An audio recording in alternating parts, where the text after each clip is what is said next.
We went ahead and skipped over this last time, but now we're going to come back to it. We're going to go over to the WooCommerce tab that's still remaining. Here under orders, you can see your pending orders. Here in this drop down box, you can see what you can do with those orders. You can also filter your existing orders based on specified criteria. You can also change the way you want your orders to be displayed by clicking the button on the right. Now, if you go down below, you'll see coupons. This is the cool part. You can make your own coupons for your own store. You can also delete things in bulk. You can also sort things in bulk. You can go ahead and click on add coupon and see how easy it is to add your own coupon. Simply put your coupon code in the description and set up a couple of different things and click update. Simple as that. Under reports, you'll see 3 tabs: orders, customers, and stock. You'll also see 4 options down below. Those are sorting options, and you can pretty much see a graphic displayed on the right hand side, or you can export it to CSV to see all the details. The interface is the same for customers and stocks. You can also export CSV files from the customers tab as well. And under stock, again, you'll see a similar interface. You can see what's low in stock, what's out of stock. Very customizable, very easy to use. Under settings, we have 7 different tabs. And you can see that in the general tab, you can configure a lot of the front-end options like your currency, how you want your decimal points to look, really nitpicky sort of styling details. This is why I wanted to go over this last. As you can see, here's product listings, there's product data, there's product image sizes. Everything is fully customizable down to the last little bit right there.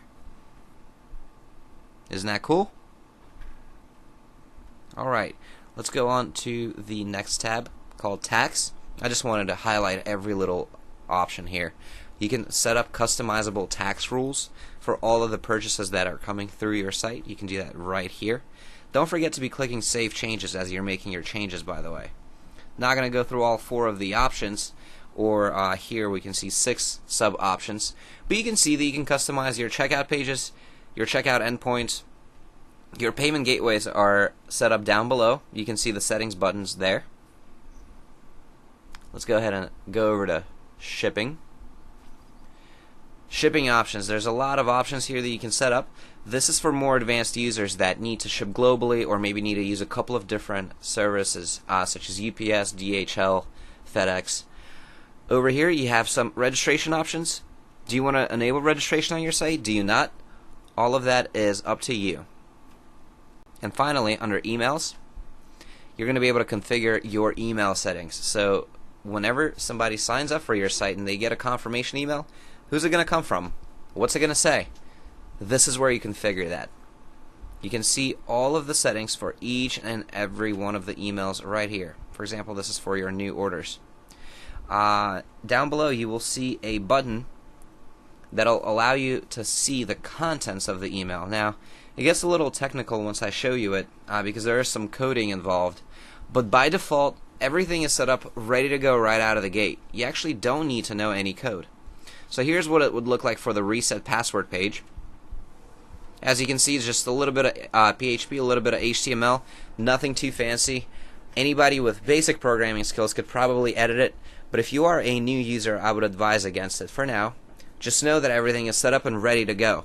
Here's where you can check this. This is system status.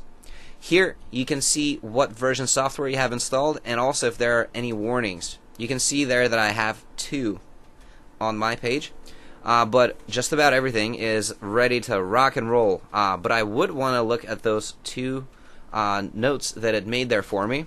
That's kind of a red flag, but not necessarily telling me that something's broken. Here under tools we have a bunch of different cool tools that you can use. I'm just highlighting some of the descriptions here for you. Not gonna kind of dummy it down for you and read off the list of what the tools are called, but just check them out for yourself and see what they do. This is why WooCommerce is the best software out there for e-commerce. This is why it's sort of dominated the market of the online sellers who want full control over their store. So I hope that by looking at all of this, you can understand just how powerful this software is. Alright, this is not a toy. This is how some people make hundreds of thousands of dollars a month. Now, it doesn't happen overnight. All of these options are very tedious and they take a lot of time, and I understand that. But to make it easier, WooCommerce did something special. They've allowed you to add add-ons and extensions. This alleviates the need from you to know programming.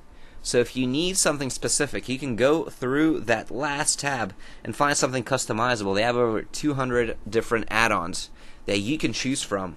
And if you have a specific challenge, those add-ons and extensions might be able to help you.